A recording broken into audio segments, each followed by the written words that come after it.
Dun dun dun dun dun dun dun dun. Hey everybody, how you doing? This is True Powers Mining. This is TPIM SR Live. Today's date, November the 16th, 2019, the year of our Lord. Today I want to talk about those who have given all. Especially Leroy Brown being one of them. I got a short audio clip prepared and then we'll just take it from there. Good morning, Brother David. Peace and power.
Hold on, can you hear me now? That's weird. So the sound just went out. Hold on. And I don't know which one of these. I'm assuming it's this one.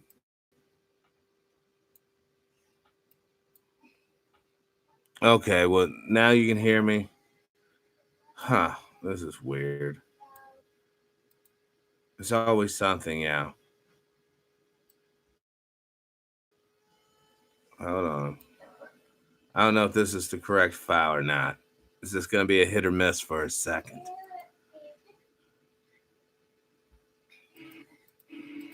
Jesse Leroy Brown. All right, hold on. Brown, October 13th, Jesse Leroy Brown, October 13th, 1926 to December 4th, 1950, was a United States Navy officer. He was the first African-American aviator to complete the U.S. Navy's basic flight training program, was a recipient of the Distinguished Flying Cross, and the first African-American naval officer killed in the Korean War. Born in Hattiesburg, Mississippi, to an impoverished family, Brown was avidly interested in aircraft from a young age. He graduated as salutatorian of his high school, notwithstanding its racial segregation, and was later awarded a degree from Ohio State University. Brown enlisted in the U.S. Navy in 1946, becoming a midshipman. Brown earned his pilot wings on October 21, 1948 amid a flurry of press coverage. In January 1949 he was assigned to Fighter Squadron 32 aboard the aircraft carrier USS Leyte. At the outset of the Korean War, Leyte was ordered to the Korean Peninsula, arriving in October 1950. Brown, an ensign, flew 20 combat missions before his F-4U Corsair aircraft came under fire and crashed on a remote mountaintop on December 4, 1950 while supporting ground troops at the Battle of Chosin Reservoir. Brown died of his wounds despite the efforts of wingman Thomas J. Hudner Jr., who intentionally crashed his own aircraft in a rescue attempt, for which he was awarded the Medal of Honor. Brown's successes in the segregated and desegregated U.S. military were memorialized in several books. The frigate USS Jesse L. Brown, FF 1089, was named in his honor. Jesse Leroy Brown, October 13, 1920. All right, y'all. Now, see, my sincere hope is that we can get his daughter on the show so she can share some stories of her father. so that she can share her story of what she's trying to achieve to honor him and his memory. I did reach out to her. I have not heard back. Let's jump into the situation, because once again, if it wasn't for men and women like Ensign Brown, this particular show more than likely would not be popping off. All right, hold on. The Battle of Chosin, Reservoir, Korean War.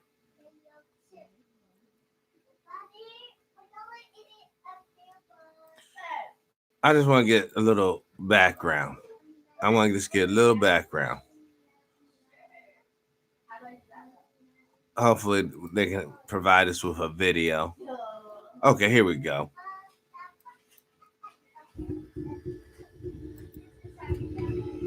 This is what I do like about the capabilities when the internet is running at peak efficiency. We can do some wonderful things on this show.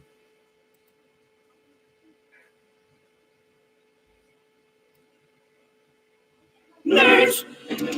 Thanks. We gotta go through some ads as normal.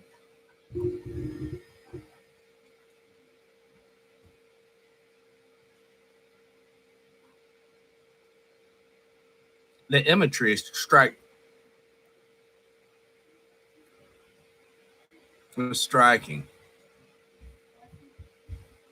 I don't know what to think of that imagery. The nerd wallet.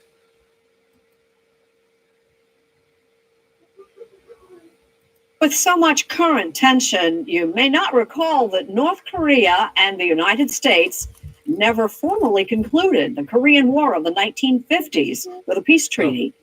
David Martin takes a new look at an old battle that tested Americans to the limit. You may have seen these pictures before. American fighting men pushed to their limits and beyond. We took turns sleeping in the daytime. It was too cold at night. But unless you were there, you have no idea. Survival is probably the strongest of our instincts, and we all just did what we had to do to survive. Now 90, Warren Weedhan was a young Marine at Chosin Reservoir in North Korea in the brutal winter of 1950. People can't imagine the 40, 50 below zero. Everything froze. Vehicles froze, rifles froze, people froze. If you got wounded, you couldn't walk, you froze to death. Turkey and the trimmings, courtesy of the U.S. Air Force. It was Thanksgiving, and the legendary General Douglas MacArthur had turned the tide of battle. Columns of transport barrel northward against a disheartened enemy. North Korean troops who had invaded the South were in full retreat, and MacArthur's forces were in hot pursuit, pushing toward the Yalu River and the border with China. We went into the mountains towards the Yalu. MacArthur had said that he would have the Marines home by Christmas. And you believed it? When we believed it. What he really wanted to do is cap off his military career with this great victory, uniting all of Korea. In his new book, On Desperate Ground, Hampton Sides calls Chosin Reservoir the Korean War's greatest battle. It's a battle that really asks the question, how much can a human being endure? It's a human endurance story that begins with human folly. Human folly and human arrogance. MacArthur ignored intelligence reports that tens of thousands of Chinese troops had infiltrated into North Korea and were laying in wait for the Americans. The Chinese were so good at this, traveling only at night. They would literally strap themselves to trees and nap during the day so that they couldn't be seen. The Marines were moving north along a single road that twisted higher into the mountains up to the Chosin Reservoir, which was supposed to be just a way station on their way to the Yalu. This was a kind of a perfect trap because they had to go single file up this very narrow road. Any commander knows this is a terrible way to move because you're strung out. The Chinese sprang the trap on the night of November 27th. We heard bugles and whistles, and the Chinese came pouring over the mountain in front of us, thousands firing and shooting, coming down in the valley towards us. Every weapon we had was firing. The Chinese, nothing stopped them. They just kept coming. It sounds like the classic human wave. They overwhelmed the weapons that we had, and pretty soon we ran out of ammunition. The Marines had air cover, so during the day, the Chinese would retreat back into the hills to avoid the bombs. But as soon as night comes, here come the Chinese all over again. Their job was to annihilate us. Every night, as soon as it got dark, they attacked. And en masse, right into the lines, hand-to-hand fighting. Well, that must have been a feeling of dread when the sun's going down. Oh, yeah, we knew that they were coming. General Oliver Smith, the Marine commander, estimated his 13,000 men were surrounded by 100,000 Chinese troops. They have to begin to think about a word that the Marines do not like, which is the word withdrawal or retreat. We didn't call it retreat. We never called it retreat. When General Smith was asked if he was retreating, He said, retreat, hell. We're just advancing in another direction.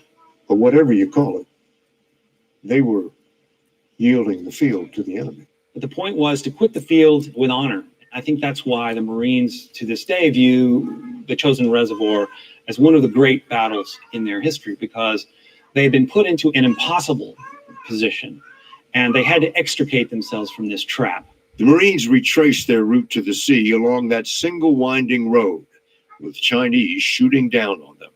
They carried their casualties with them, but as the number of wounded continued to pile up, they had to make room on the trucks by burying the dead. What kind of shape were these guys in? They haven't slept in days. They're dirty, they're hairy, they're shell-shocked. All of them are wounded, if not by battle wounds, then by frostbite. The chairman of the Joint Chiefs of Staff, General Joseph Dumford, keeps a picture of one of those Marines on his office wall. That's my dad. He was a 19-year-old private first class. A 19-year-old who was already a combat veteran by the time his unit reached Chosin Reservoir. He turned 20 the night of 27 November, 1950. The night of the attack. At UDEMNY. That's when he turned 20 years old. Along with the rest of the Marines, Dunford's father held on through 5 nights of Chinese human wave attacks and then made the bitter march out. He did suffer a pretty severe case of gangrene and frostbite. And now you've got these pictures sort of watching you as you do your job over there. Deliberately so. My dad's picture, particularly because it's so personal, kind of reminds me of the responsibility we have to the young men and women that are out there. It's been 68 years since the Battle of Chosin Reservoir, and it, like General Dunford's father, still lives. There is something spiritual about the Chosin Reservoir. Spiritual, that's not a word I... The only reason why I'm stopping it right there, for one, so that I can legitimately say this is commentary. But you see, let's just, if we can scroll back, if it's at all possible, listen to this. It's been 68 years since the Battle of Chosin Reservoir, and it, like General Dunford's father, still lives. There is something spiritual about getting your ass kicked. Let's just say getting your ass handed it to you. There's something spiritual about it. That's the only thing you respect. That's the only thing you will acknowledge. And then isn't it odd, after this military defeat, they still elect to go ahead and arm China? This happened in 1950. Hope you guys are starting to see the bigger picture.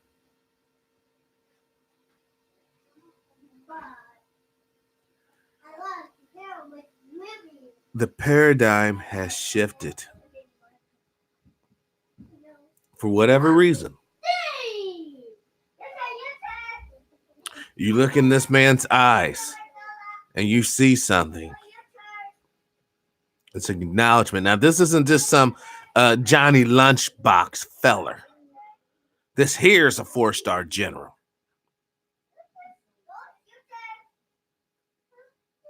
And for him to give this type of disconcerting look truly means he's in the know. He knows some things that you would not be privy to. This battle that they've been talking about directly impacted this man's life. It ended it.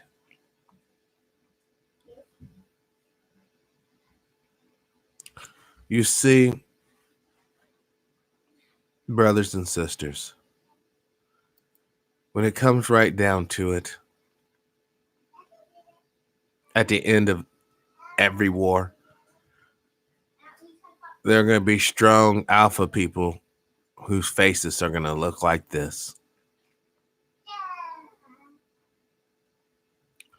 Eyes void of happiness and joy. Lines of deep contemplation.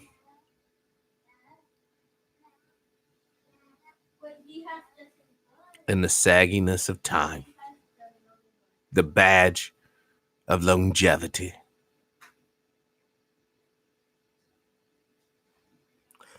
If you want to avoid this look, unity is the key.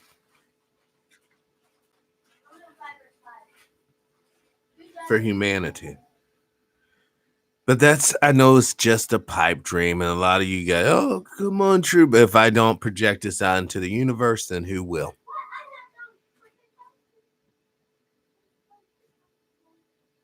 And you never know.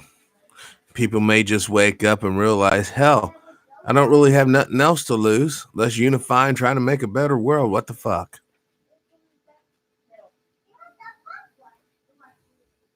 But this goes back to so many levels as far as social development's concerned. The victories are only glorified for political purposes. The defeats are internalized for self-preservation. Let's continue this little report, and then we'll move on. About the Chosin Reservoir. Spiritual. That's not a word I would associate with a battle. I think that's what it's become. It's a battle that kind of characterizes what Marines have been through history and what they ought to be in the future. A battle in which the Marines suffered 1,000 dead and wounded. A battle that drove American forces out of North Korea. You think the sacrifices they made at Chosin mattered? I can tell you what my father thinks. The sacrifices that he and his fellow Marines made were worth it.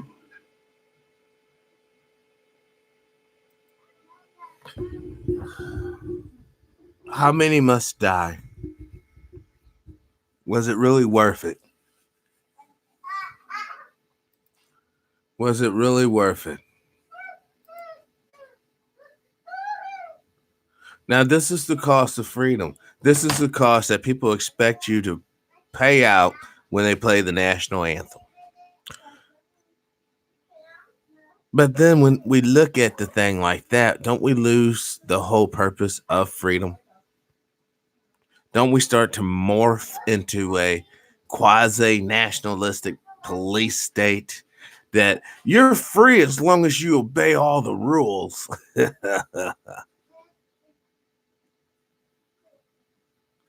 Don't you understand that within freedom, there's room for respect, there's room for disrespect, there's room for cooperations, there's actually room for non-compliance. As long as you're non-compliant, and here's the kicker, doesn't affect someone else. In other words, let's just say that we're all in a closed system. We have a doctor, we have a lawyer, we have a builder, we have a banker, we have whatever. And one of the critical key component workers decide not to do their jobs. What do you do in that respect? How do you fix the system? How does the system override that defect? Typically, government resorts to brute force and violence. You don't believe me?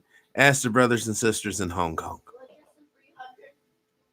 A bunch of delusional human beings who don't recognize the sovereignty of the People's Republic of China pertaining to their land that used to be occupied by the British Empire.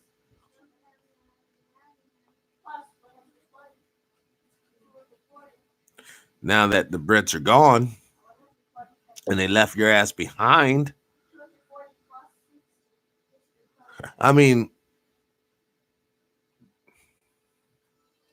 could you imagine, for as long as you can remember, your people being ethnically somebody, you know, the Chinese, but you were allowed to say, hey, fuck the emperor, or communism sucks, or, you know, I'm not going to eat a bowl of fucking noodles. I'm going to have a beef Wellington.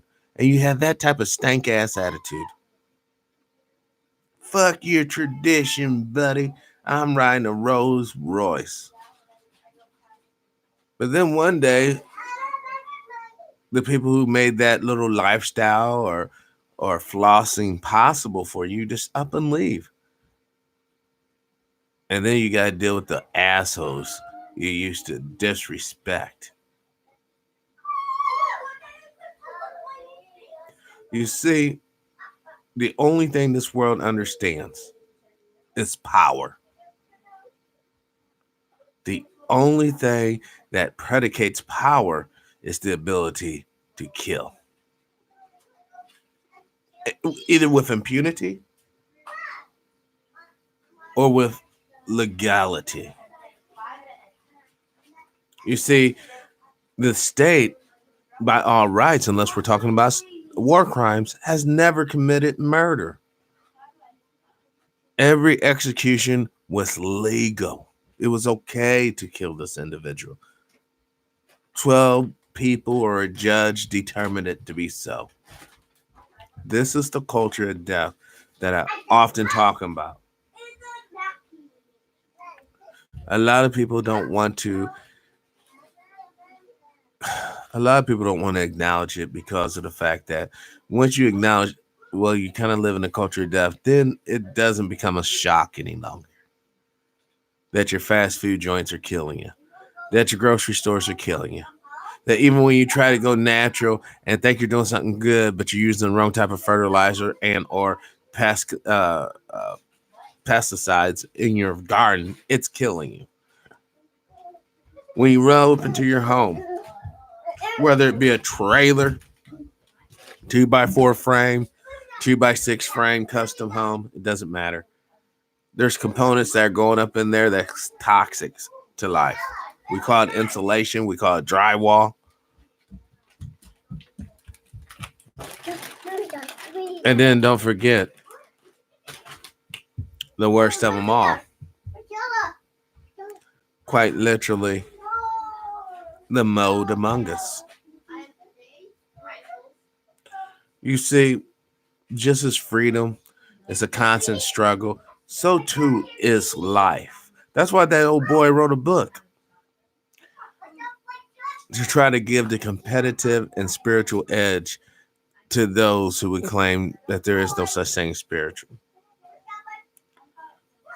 Because if any guy or anybody of you guys saw the that one Marvel movie with the girl, Captain Marvel or Marvel, then you'll understand the underlying premise of the movie. Once you realize who and what you are, you're totally unstoppable. That is so true. But as long as you have these indoctrination, dogmatic mental processes that was developing you from a young age by your elders, you will never unlock your full potential and you'll never ascend to a higher plane, thus repeating the cycle of master and slave in perpetuity. This is not how a society nor race ascends to the stars. It's only how a society inevitably dies. Because after all the bullshit said and done, but people fail to realize that every game has to have a recruitment process. If you stop recruiting new players, the game slowly dies. Because only a fool will play a game where all the properties already bought, where all the resources have already been gathered, and you start with nothing, inevitably you end with nothing.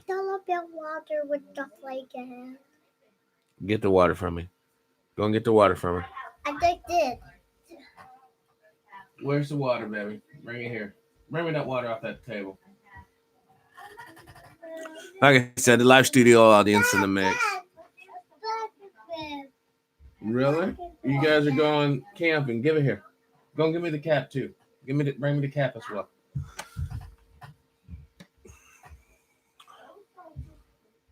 Now, thank you. This is only part one of They Who Have Given All series. My sincere hopes is that the right person hears this broadcast and they become energized and they add to this experience in which we're all collectively participating in. My sincere hope as well is that today's broadcast has actually inspired many of you to actually do more research on the Korean War and understand, knowing what we should know now, how could those who are in power do what they do? Because it's only going to affect you, peasant.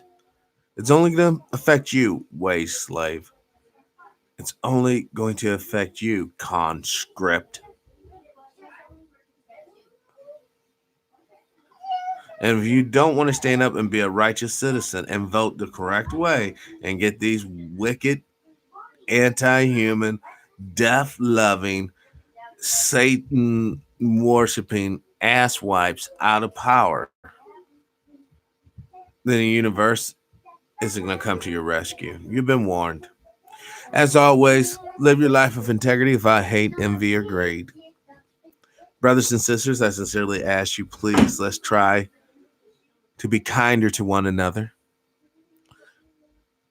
Peace and power, unity and victory, dignity and respect. Liberation. I'm out.